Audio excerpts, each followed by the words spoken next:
오늘 우리에게 주신 하나님의 말씀은 욥기서 10장 1절로 7절까지 말씀 봉독하겠습니다.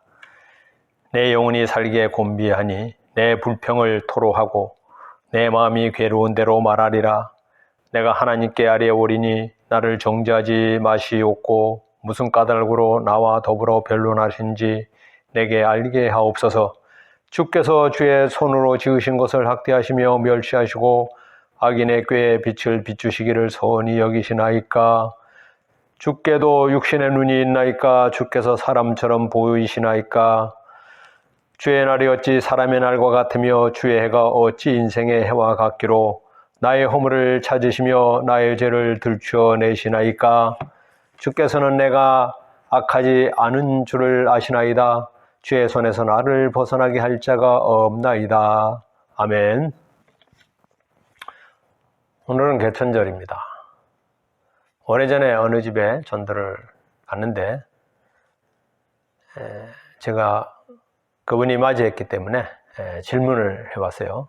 사람이 어떻게 해서 이 세상에 태어나게 되는지 아시나요? 했더니 그분이 말하기를 곰과 호랑이가 굴 속에서 마늘과 쑥을 먹고 기다리다가 나와서 사람이 돼가지고 아담이 되고 이브가 된 거 아니에요? 좀 무서웠죠. 그래서 특이한 대답이라 반은 맞았고 반은 다르다고 하면서 아직까지 하나님을 안 믿는 분이 그래도 그렇게 대답을 한 것은 굉장히 좋은 계기가 될 것 같다고 칭찬을 하면서 성경을 전한 적이 있습니다. 우리 개천절은 아니면 또 석가탄생일은 우리 신앙인들에게 좀 묘하죠.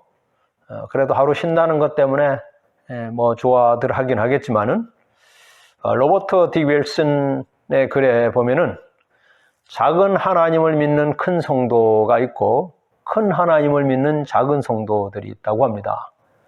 작은 하나님을 믿는 큰 성도는 어떤 사람입니까? 하나님의 능력을 그냥 적게 보고 자기는 큰 사람으로 여기는 거예요.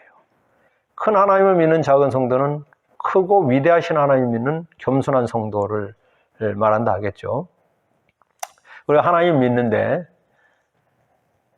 우리는 불가능하지만 전능하신 하나님, 창조주 하나님을 실제로 어디까지 믿고 얼만큼이나 확실하게 믿으면서 기도하는지 또 믿음 생활하는지 우리 자신에게 한번 묻고 생각해야 할 필요가 있습니다. 다시 말하면 하나님의 위대하심은 믿지만은 나의 실제적인 삶 속에서는 직접 대단하게 역사하여 주시는 것 같지 않다라는 생각이 들 때가 많이 있어요. 그만큼 우리가 깊은 기도, 하나님과 아주 가까이 만날 수 있는 신앙과 기도의 단계로 들어가지 못하기 때문에 그런 생각이 드는 경우가 많거든요.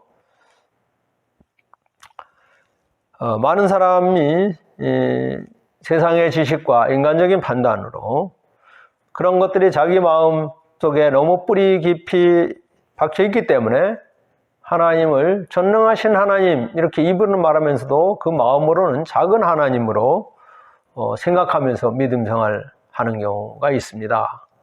한번 가끔이라도 우리 자신에게 한번 묻고 생각해 보시죠. 나는 하나님을 얼마나 제대로 잘 믿고 있는가? 물론 우리가 매주 예배를 드리는데 누구에게 드립니까? 전능하신 하나님, 성삼위 하나님께 예배를 드리죠. 하나님은 어떤 분이십니까? 대단한 능력자, 또 그렇게 설명하지 않냐고 창조주 하나님, 신들 중에 가장 위대하신 분이라고 하지 않냐고 모든 것을 창조하신 유일한 하나님이라고 우리는 고백을 하죠. H.G. 윌슨은 인류 역사상 가장 위대한 분은 누구냐는 당연히 예수 그리스도다. 물론 그 외에 그가 이제 여러 사람을 이야기하죠. 소크라테스와 공자, 석가, 링컨, 에디슨. 그러나 우리에게 예수님은 훌륭한, 누구와도 비교할 수 없는 훌륭한 인간이었지만은 또 하나님과 동등하신 분이었다는 것을 우리는 거기에 굉장히 중요하게 여기죠.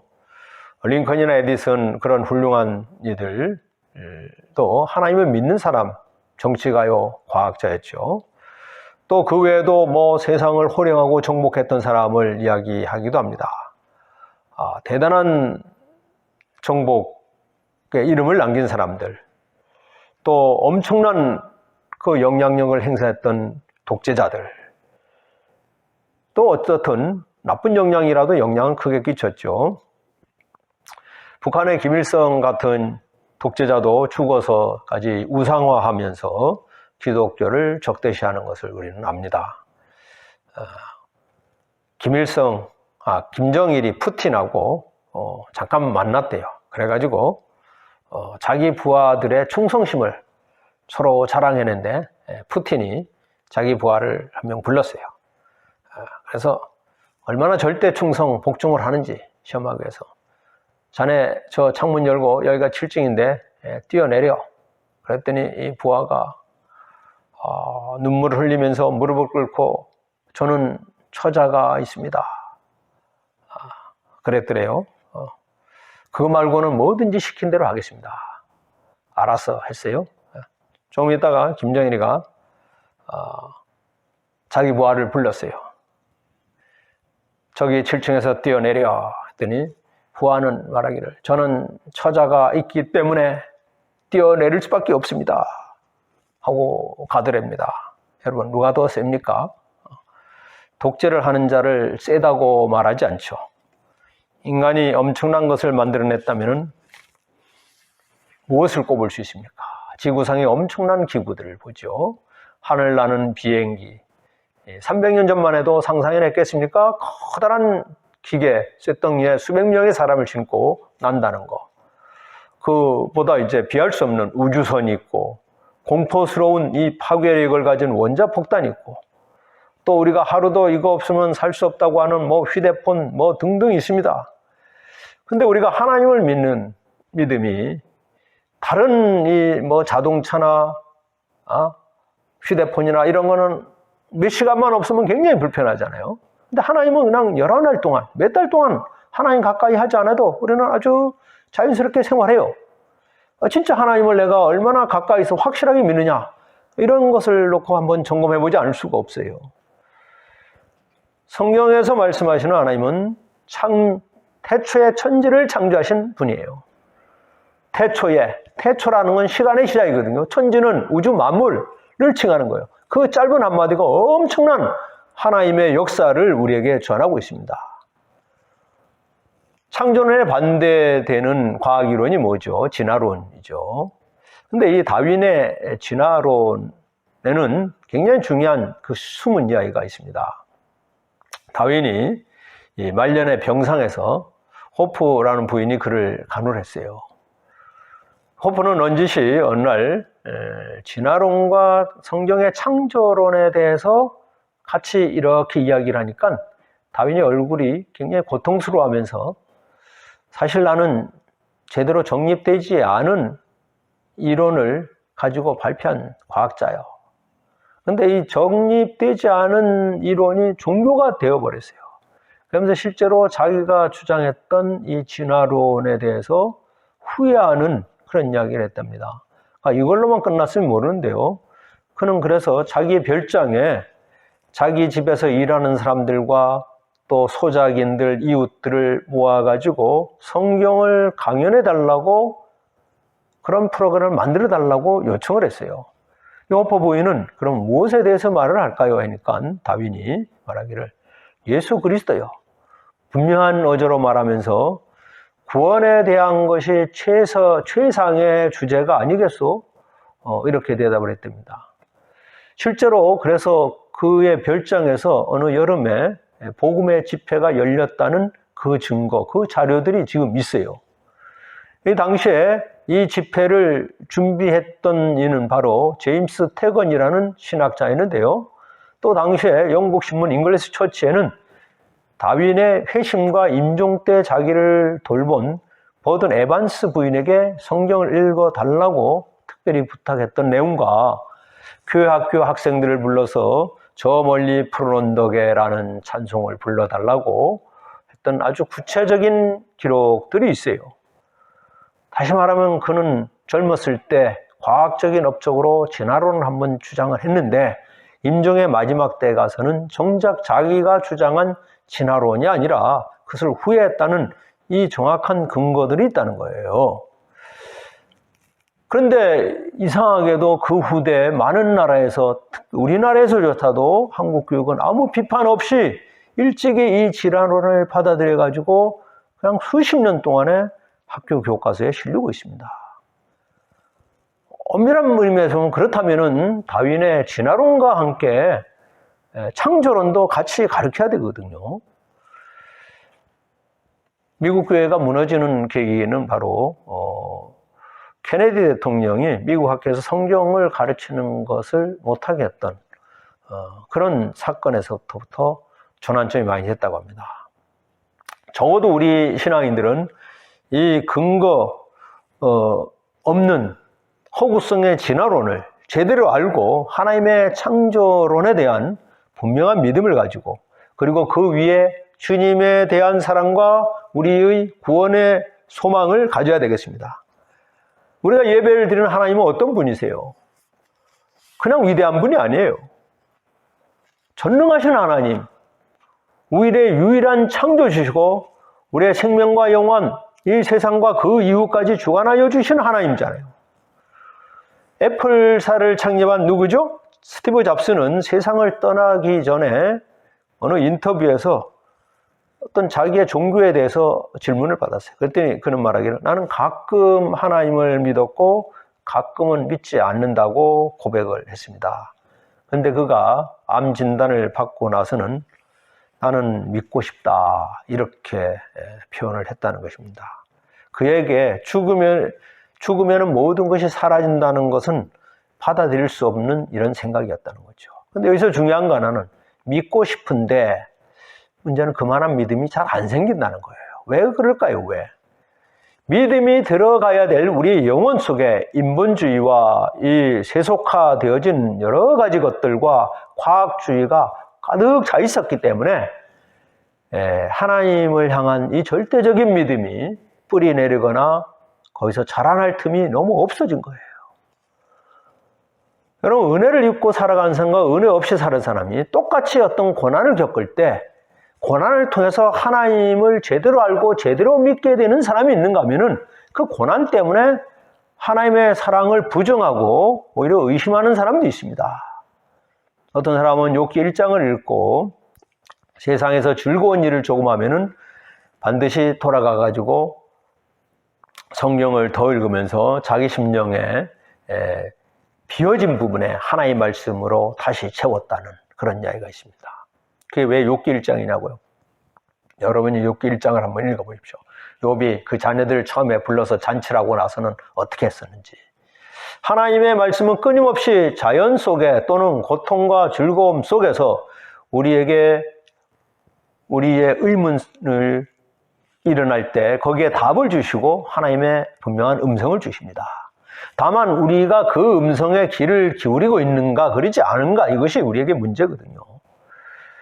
오늘 말씀 성경에 1절에는 내 영혼이 살기에 곤비하니 내 불평을 토로하고 내 마음이 괴로운 대로 말하리라 하시니, 욥이 이 고난 속에 하나님 앞에 부르짖는 거예요. 하나님, 이 고통 속에 하나님의 어떤 뜻이 있으신지요? 그러면서 5절, 6절에 주의 날이 어찌 사랑의 날과 같으며 주의 해가 어찌 인생의 해와 같기로 나의 허물을 찾으시며 나의 죄를 들추어내시나이까 그랬어요. 자기의 허물을 들춰내는데 내가 진짜 이만큼의 고통을 받을 만큼의 허물이었습니까? 천지를 창조하신 하나님, 자비로우신 하나님, 저를 어떻게 대해 주실 건지요? 제가 이해할 수 없습니다. 하나님은 우리의 질문에 대해서 그때마다 응답을 해 주시지 않을 수 있겠지만은 그 여러 질문을 하나님 앞에 드리면서 우리는 또 지금까지 못 느꼈던 하나님의 마음의 깊이를 우리는 경험할 수도 있습니다. 여러분, 밤하늘의 그 엄청난 은하수와 별들을 보면서 이 광활한 우주와 그 중에 너무 작은 이 지구에 하나님은 하나님이 천지, 만물, 많은 생명을 창조하시고 누구에게 가장 초점을 맞추셨습니까? 은하의 수많은 별들 중에 지구요. 지구에서도 바로 우리 인간에게 초점을 맞추셨다는 거예요. 왜 그러셨을까요? 성경에는 분명히 하나님이 우주 공간을 펼치시고 넷째 날에 1월 성신을 만드셨다고 말씀하셨어요. 그리고 이 엄청난 창조물 중에 우리는 아주 티끌 같은 작은 존재죠. 그럼에도 중요한 것은 우리는 하나님의 형상으로 지으셨다는 거예요. 이게 놀라운 사실 아닙니까? 하나님의 형상, 영의 존재로 창조하셨다는 거예요. 그리고 우주 만물의 시작이 있고 끝이 있어요. 중요한 거는 그 끝, 그 이유는 어떻게 되는 거냐? 그것은 하나님 나라로 우리는 믿고 또 받아들이지 않을 수가 없는 거예요. 우리는 하나님의 형상으로 지음 받았기 때문에 하나님 앞에 예배하는 자가 되는 것이고, 우리에게 믿음을 주시고 우리 믿음을 하나님이 인정해 주시고 우리 인생의 길을 인도하여 주시는 분입니다. 하나님은 그 많은 별들을 담은 우주를 한 손에 들고 계신 분이에요. 우리 눈에 보이지 않는다고 하나님의 뜻과 목적을 우리가 부정할 수 있습니까? 전도서 8장 17절에는 해 아래에서 헤어지는 하나님의 일을 사람이 능히 알아낼 수 없다 그랬어요. 해 아래에서 행해지는 일들 사람이 어떻게 다 알겠습니까? 아무리 사람이 애를 써봐도 하나님의 능력, 하나님의 그 마음의 세계를 어디까지 헤아릴 수 있겠습니까? 우리가 어려서 아파서 병원에 갔어요.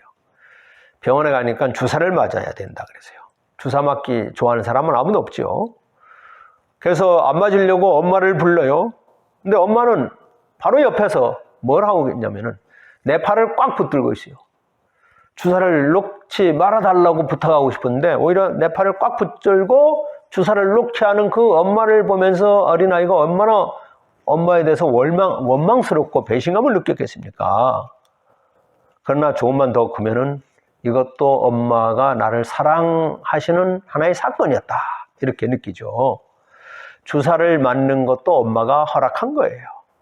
우리의 인생의 가시와 고통도 하나님의 허락하심 속에 있다면은 우리는 왜 이러십니까가 아니라 제가 어떻게 해야 될까요?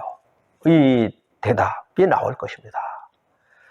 사도들이 이 복음을 들고 나아가면서 기쁨으로 나아갔어요. 근데 그 기쁨의 그 현실은 어땠습니까? 고난을 겪으면서, 그러나 그 고난은 일시적인 걸로 여기고 기쁨은 영원한 기쁨이라는 이 믿음을 가졌기 때문에 자신의 육신의 삶, 이 세상의 삶을 다 내어주면서 복음의 사도들이 되지 않았습니까? 전도서 8장 17절 말씀대로 해 아래서 일들을, 그리고 하나님의 역사를 우리가 완전히 알 수 없습니다. 왜냐하면 우리의 육신의 생각과 머리는 그만큼 크지 못하기 때문에 다 알 수 없는 거죠. 그러나 우리가 세상을 살아가면서 하나님의 아주 작은 일부를 부분적으로 조금씩 더 알아가는 거예요. 그리고 이것이 조금 더 넓어지고 확장되고 깊어져 가면은 우리 믿음의 세계는 예전에 못 느꼈던 기쁨과 감격과 희열, 진짜 은혜의 깊이를 우리는 경험할 수 있게 되는 것입니다. 근데 사람들은요, 학교에 좋은 대학에 가고 공부 잘하는 아이들이 모였어도, 그리고 명교수가 강의를 해요. 그런데도 수업 일찍 끝난다 그러면 아주 좋아해요. 더 듣고 더 배워야 될 텐데, 그렇지 않아요. 이게 우리들의 모습인 것 같아요. 우리가 더 많은 진리를 알 수 있음에도 불구하고 여기까지만 하면서 멈추기를 원할 때가 있단 말이죠. 더 알고 싶으면서도 알기를 힘쓰지 않는 우리들의 모습을 봅니다. 욥기 38장 4절에 내가 땅에 기초를 놓을 때 네가 어디 있었냐? 어느 것이 광명 있는 곳으로 가느냐? 어느 곳이 흑암 있는 곳으로 가는 길인지 아느냐? 우리에게 물으십니다. 여러분, 로켓 또는 인공위성을 발사할 때 보셨습니까? 어느 꼬마가 그 로켓이 세워 있는 걸 보고, 아니 저 로켓은 너무 무겁지 않아요? 저 무거운 게 어떻게, 그리고 날개도 없어요. 어떻게 하늘 난단 말이에요? 근데 이제 발사 후에 보면 알죠. 엄청난 추진력을 가지고 하늘로 올라갑니다. 그리고 한참 올라가서는 이 발사체를 떨어뜨리고 그 몸체의 뒤에서부터 하나씩 낙하시키면서 꼭 필요한 이 형체만 갖추고 날개를 펴면서 위성이 되고 이렇게 로켓이 돼서 날아가는 것을 보지 않습니까? 자기 눈으로 볼 때는 커다란 날개가 없었다는 얘기죠. 우리가 가진 지식을 가지고 하나님이 왜 일을 이렇게 하십니까? 하나님의 세계가 우리를 이해시켜 주세요. 이렇게 말합니다. 보이세요? 우리가 자연 세계도 제대로 이해하지 못하면서 자연 위에 계시는 영원한 하나님의 창조의 목적과 세상을 다스리시는 모든 것을 이해할 수 있겠습니까? 우리가 모든 것을 다 이해하고 하나님을 믿는 게 아니에요. 우리는 그렇다면 평생 못 믿을 겁니다. 그 대신에 그분의 성품과 그리고 그분의 뜻과 계시를 우리는 받은 만큼 믿음의 체험이 되는 거예요. 그러면서 우리는 지독한 고통 속에서도 하나님은 나와 함께 하시며 더없이 좋은 분이라는 이 신앙을 갖고 있는 것입니다. 오늘 말씀 7절에도 주께서 내가 악하지 않을 줄을 아시나이다. 주의 손에서 나를 벗어나게 할 자도 없나이다 그랬어요. 고통 속에서도 하나님이 나와 함께 하신다는 거, 이 믿음만 확실하다면은 우리는 조금 흔들릴 수 있지만은 금가지 아니하고 더 결연한 믿음으로 주님을 섬기며 믿음의 정진을 할 것입니다. 하나님, 우리 위대한 하나님께서는 우리의 필요한 것들을 배달시켜 주듯이 바로바로 차려 주시는 분이 아니라 때로는 참으로 어렵고 또 이유를 알 수 없는 그 사건 속에 그 미궁 속에 우리를 계속 두실 때도 있어요. 그러나 그때 우리는 등을 돌리지 아니하고 때로는 이를 악물고 때로는 버티고 때로는 기다리고 구하면서 예전에 몰랐던 이 고통과 이해할 수 없는 이 사건 전에는 몰랐던 이것을 겪음으로 인하여 새롭게 하나님을 알아갈 수가 있는 거예요. 여러분, 십자가가 우리에게 왜 있습니까? 우리 고통 속으로 찾아오시는 하나님을 알게 하는 거예요. 십자가 지는 순간에 하나님은 그 고통을 없애주시간다고 약속하지 않으셨어요. 오히려 주님은 그 고통 속에 자신의 온몸을 던지셨어요.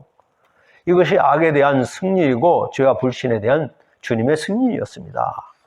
내가 작은 머리로 다 알고 믿기에는 하나님은 너무나 위대하신 하나님입니다.